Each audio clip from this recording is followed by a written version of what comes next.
So in this segment, we're going to be talking about the push for post-Brexit trade deals may threaten UK pledges on deforestation. So this is about a specific trade deal which we'll talk about, but it does show you how desperate the British government are, that they'll forsake everything, net zero targets, anything and everything to get trade deals, because then we can tell the people of this country, oh, we've got trade deals, more trade deals than the EU, and people won't even bother discussing the details of them. So the government may be undermining its commitments to end deforestation overseas because of conflicts over trade policy, The Guardian has learned. And the sad fact is the Department for International Trade has, it gets given, a massive privilege over the other departments, especially DEFRA. A war of words is raging within the government over deforestation and trade. Anne Marie, the International Trade Secretary, is believed to want to relax tariffs for goods, including palm oil from Malaysia. Palm oil is not great for the environment the way that they grow it. A country of top concern over deforestation. So Malaysia, palm oil is in a lot of products in the UK. A lot. It's normally cut with other things. I think like peanut butter would be one where they put palm oil in it.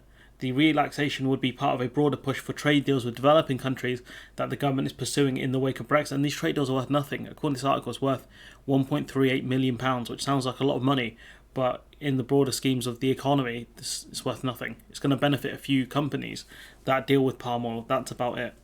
The UK wants to join the Comprehensive and Progressive Agreement for the Trans-Pacific Partnership, which includes Malaysia. Now, the CPTPP is a lot of letters, a very big trading bloc. But the problem is they're very far away from us.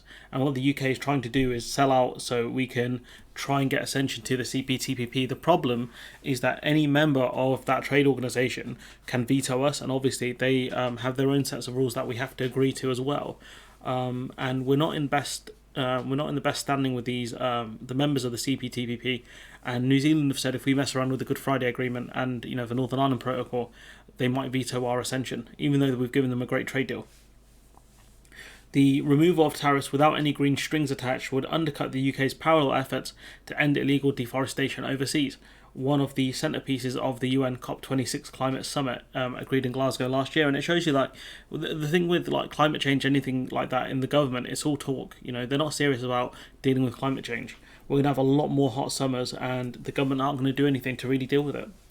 The UK's Environment Act, which was passed last year, makes provision for due diligence when companies import goods, including palm oil, from overseas countries where deforestation is rife. So it looks like the regulations state that companies have to make sure that they're sourcing from, non-damaging places, I guess sustainable places.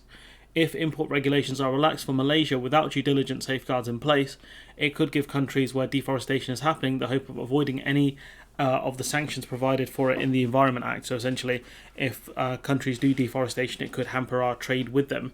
But the problem is now with Malaysia, we're giving them a free pass essentially by the looks of it, and other countries will want the same. Brazil and Indonesia, notably, mentioned in this article. Brazil, there's a lot of deforestation going on there. This would render the government's green pledges toothless. Countries such as Indonesia and Brazil would be likely to press for similar deals. The Guardian has seen a strongly worded letter to Trevelyan from Zach Goldsmith. Zach Goldsmith, of all people, Mr. I love Bollywood, and couldn't name any Bollywood films.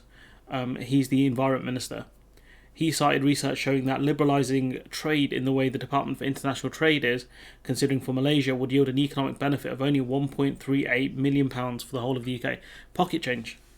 If we go for full liberalisation, we are choosing to U-turn on the very core of our COP26 messaging on the importance of forests. And you can see the kind of level that Department of International Trade exists within the government, that it rules over everything. Getting these trade deals is the most important thing to this government. Because how are we supposed to defend this entirely indefensible position, for example, in Lib Dem target seats? Now, I don't know how much people in those Lib Dem target seats care about climate change. Some of them will. I doubt a lot of them will, so I'm not sure how much that will impact, Tory votes in those seats.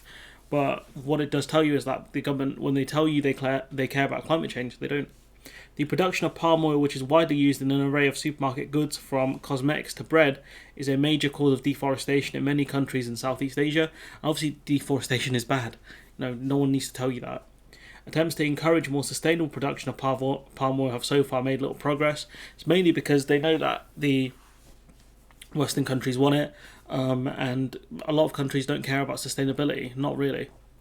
Lawson said UK consumers don't want to be associated with destroying orangutan habitat or human rights abuses overseas. Now, the problem is, I don't think people in this country care about human rights abuses overseas, especially when you look at the Rwanda policy, or if you look at the situation with the way refugees coming over here via the English Channel are treated.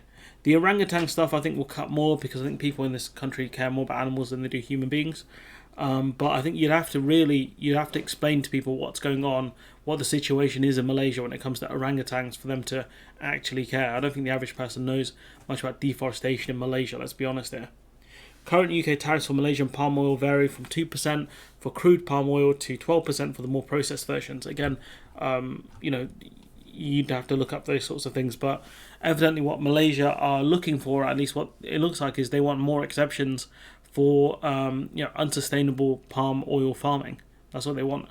And the simple fact is you can't be doing that. The fact that they're committing deforestation in order to help them produce more palm oil is ridiculous. Let's be honest here. This stuff, how necessary is it? I don't know. The only product I've seen it in really is peanut butter. That's about it.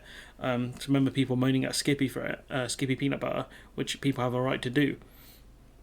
But it shows you how much talk is about climate change. They're constantly talking about it, talking about how serious they are. You had the whole COP26 thing. You had, I think his name's Alok Sharma, tearing up in the House of Commons saying, "Oh, we've achieved so many great things." But you got this lady, Anne Marie's completely undermined him. And I hope that they ask him in the House of Commons about it, and they say, "Look, man, what the hell is this?" But the simple fact is the government don't care about climate change, and Brexit is only going to make our contribution to climate change higher. That's what's going to happen here. We're going to be doing more trade with countries that are further away from us, which has added fuel costs, and we're going to do trade deals with countries that don't care about their responsibilities to, sustainable farming or renewables. But anyways, I'm going to leave it there. Let me know what you think in the comments below. Like, comment, share, subscribe, support the channel on Patreon if you can, and hopefully I'll see you in the next one.